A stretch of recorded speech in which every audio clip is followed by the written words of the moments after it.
When to save versus when to splurge. Do you get the extra shot of coffee at Starbucks? Do you pay extra for the guac and squakamole? And even as a skintellectual, do you buy the more expensive glass packaged doctor formulated skincare brands, or do you go for the budget finds? We are going to break all of this down as someone who has purchased and tried literally thousands, if not tens of thousands of different products and ingredients, and who has used them on myself as well as others. I want to break down the steps in a routine that you should consider saving on versus splurging on. And if you have the money, where it is best to put those so that you're not wasting it. But B, we're going to start with cleansers, and we're going to talk about double cleansing. A lot of people buy some very fancy skincare oils, which normally go at the end of a routine. But when it comes to double cleansing, I don't think that you should be spending tons of money on a double cleanser or even a regular cleanser. And the reason why is because a cleanser stays on your face for 60 seconds, maybe 2-3 minutes. Even if it has beneficial ingredients, these are going to get washed down the drain. Why spend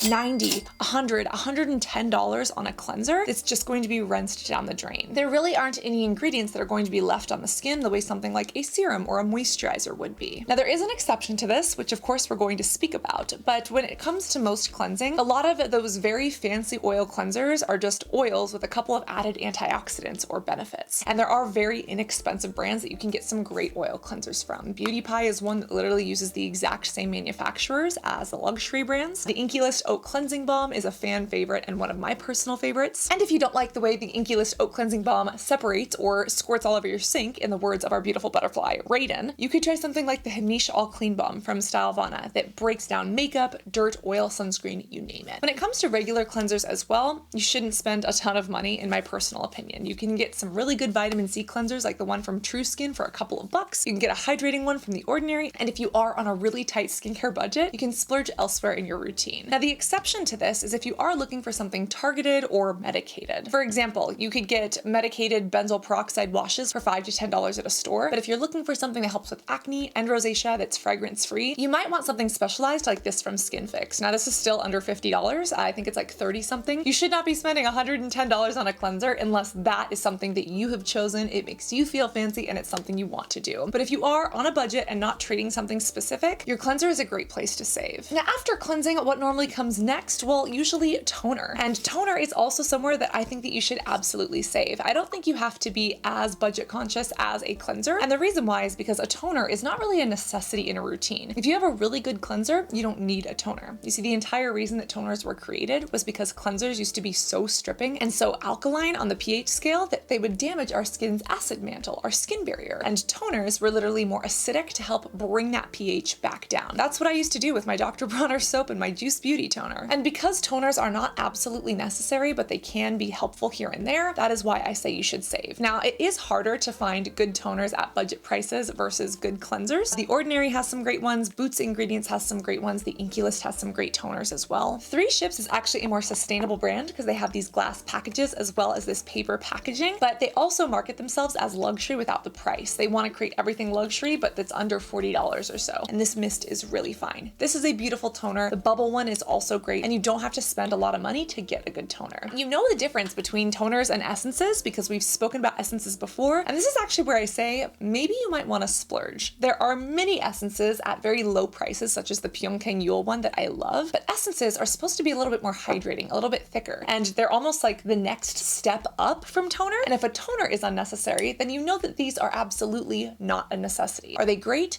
Yes. Can you use them if your skin is feeling dry? Absolutely. Can you use them to help other ingredients layer better or penetrate more deeply and just to feel good about yourself? Yes. But this is not a skincare staple. And because of that, I would say, of course, don't be reckless, but this is something that you can actually spend a little bit more on. And when you do, you end up getting some really fun stuff. This is the Jinjong Sung. Absolutely love this. This is my budget version of the SK2 essence, which I definitely don't think you should spend your money on. And there are some amazing K-beauty essences that are less expensive, but even something like Peach and Lily, they have some essences that are phenomenal. Cost a little bit more money, but if you are looking for 1 or 2 pieces of your routine to be a little bit more luxurious and you want something to show off on your countertop or in a skincare shelfie, essences are definitely one of those places. The other thing about essences is that they stay on your face, and the products that stay on your face versus those that get washed off are usually doing doing more of the work, which is why I actually say you should absolutely spend when it comes to your serums. Serums are basically more liquidy treatment steps. These normally have targeted acids and do things such as exfoliating the skin or giving you that glass skin look or helping you get a really potent retinoid. The serum step is where I usually like to spend a little bit more money. And remember, just because you spend more money doesn't mean you're going to get something better. There are many inexpensive serums that are absolutely wonderful. But if you are looking at your routine and identifying a space that you want to spend more, this is definitely the place that I think is second to most worth it. Of course, there are many different types of serums, so it depends on what your objectives are. For example, exfoliation is different than wrinkles and acne. But if you know what you're trying to treat, you can actually target it with other things. And remember, with all of these, you never have to spend money on skincare. There are amazing, inexpensive serums from brands like Beauty Pie and The Ordinary. Like, you do not have to spend money on any step of your skincare routine. And if there is one thing that this YouTube channel has taught you, I hope it has been that. But if you really wanted to, or if you got a little bit of extra money, or the president just forgave your student loans or something, this is one of those spots that it makes more sense to do. But when we actually speak a little bit more about the other things that get left on your face, I mean, can you guess where I'm going with this? Moisturizers, baby. Actually, before we speak about moisturizers, I want you to guess, which do you think is the best place to spend more money? Moisturizers or sunscreens? Great question. Again, of course this is variable. You don't have to spend money on either, but I actually say moisturizers, and hear me out on why. There are some excellent moisturizers out there, and there are a lot of moisturizers out there. Some moisturizers that I've tried get crusty on my face, they don't absorb well, they feel itchy and gross, and there are even some high-end moisturizers that are very, very, very shitty, such as La Mer, that is literally made with the same ingredients that you find in something like Nivea cream. However, if you're looking to spend a little bit more on a moisturizer, I really like putting the bulk of my skincare budget into these steps. And it comes down to not only the formulas and not only the active ingredients, but also a lot of the packaging that gets put into these. When we're talking about higher end products for things like serums or toners that come in these glass packages, but when it comes to moisturizers, a lot of these actually come in jars, so they're completely recyclable and fully sustainable. And if you don't want to stick a grubby finger in there, you can always use like a skincare spatula. But moisturizers, when they are formulated well, they soak into the skin beautifully. They can actually support the skin with things like algae or different peptides.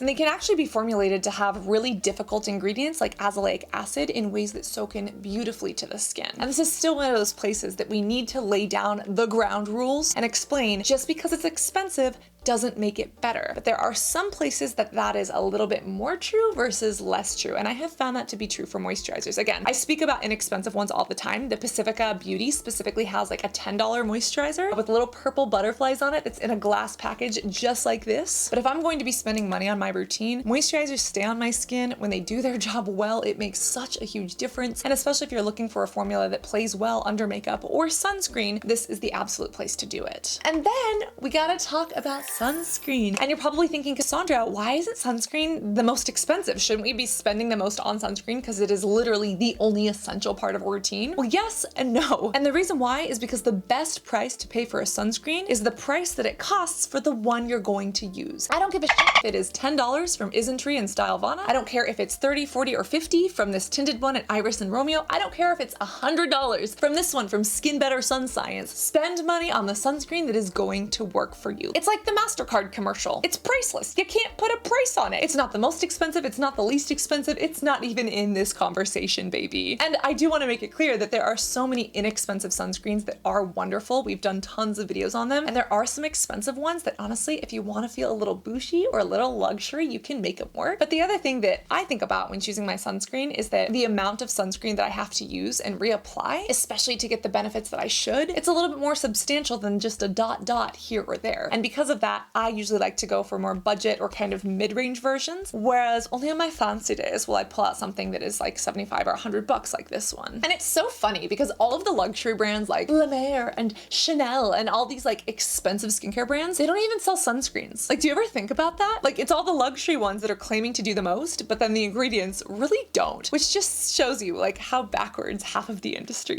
is. Sunscreens are wonderful because SPF is your BFF. I've actually listed my favorite sunscreens for different skin types and different budgets below. If you click on the little see more underneath the description, it is there for you. Not all of them, but some of them are affiliate links, which if you use, they of course help out the channel and help to pay our editors and give our editors pets lots of snacks and treats. Because did you know that the four-legged friends are the real editors here?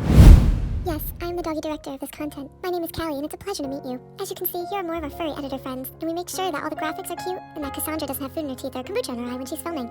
And when you share videos with your friends or purchase through the links in the description, I get extra handmade doggy biscuits. And this year, I'm hoping to get a knitted YouTube doggy sweater for Christmas. And if the fluffy tail squirrel that sits outside the window is watching this, please know that one day I will get you. But there are also some resources down there for you to help you make better purchasing decisions for your skin. Which, speaking of, what about the other OTC products, over-the-counter products? We're talking about acne treatments and spot treatments in particular. Spot treatments are so important, especially for those of us who deal with breakouts and struggle with our skin and self-esteem. But you should never be paying luxury prices for spot treatments. Again, if you want to, go for it. If that is what it's going to take for you to look at it and feel bougie about your skin and not feel disappointed because you don't have like some ugly container on your bathroom and that really matters to you, go for it. More power to you. But there are so many great spot treatments that costs like $5, $10. You do not have to spend a lot of money to get results. And this is one step in a routine that I say save, save, save, save, save. This is the Terminator 10 from Acne Free. You can get this for $5 to $10. You can also get Adapalene for $5 to $10. And when it comes to prescriptions as well, you don't have to spend a ton of money. Let's say that you don't have medical insurance and you're trying to get a prescription and it's gonna cost $200 to $300. You can get things like Apostrophe. You can get things like Dermatica. You can get Agency, which is what I'm using right now. And a lot of these are custom blended to your skin and they're prescription, but without the prescription price. Highly recommended, and I don't think that you should spend tons of money on prescriptions. GoodRx is also a really great company if you want discounts on prescription products, especially acne treatments. You don't have to spend a ton of money. I think the most I've ever spent on like a spot treatment has been like the Dr. Zenovia Benzoyl Peroxide one. And I will say, if something like this, if you don't like feeling like a teenager because you're an adult with hormonal acne and you want something a little bit more elevated, Dr. Zenovia is great, go for it. But that's still not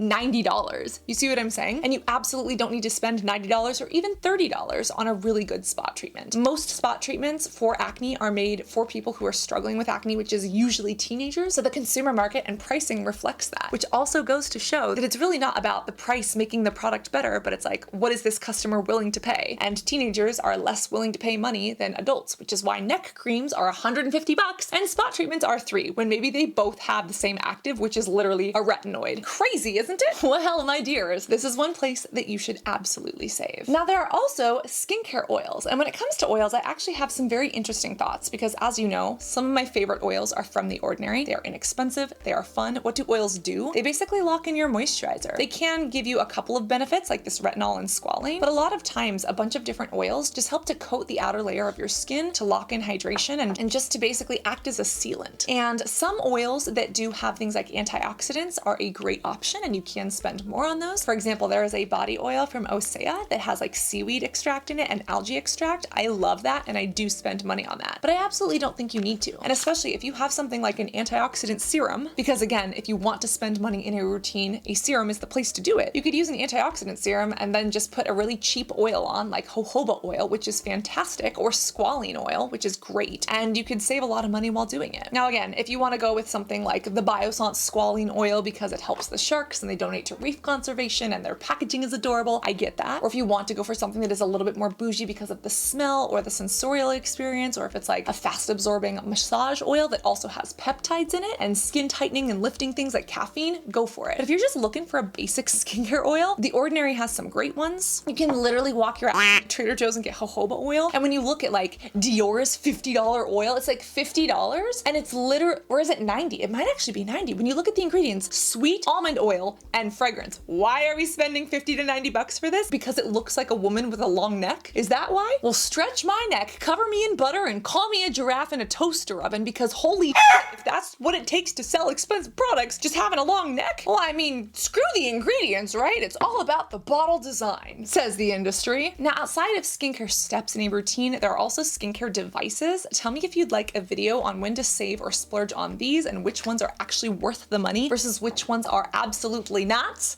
Hello? I'm looking at you, Ferreo UFO piece of crap thing that, by the way, I can't even freaking charge because I lost the charger, and Ferreo makes their chargers so unique that nothing else will plug into them. This paperweight has become even more of an obnoxious paperweight because now I can't even charge it and make it light up and do nothing even if I wanted to do it for demonstration purposes.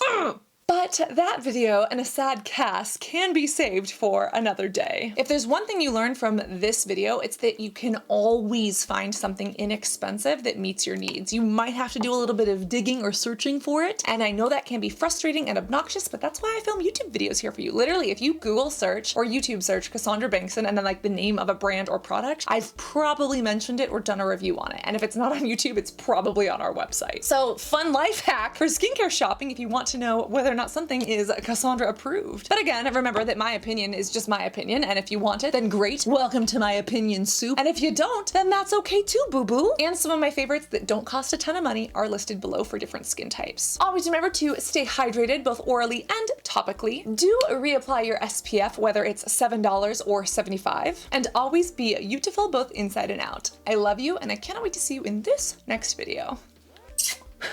Love you guys. Bye.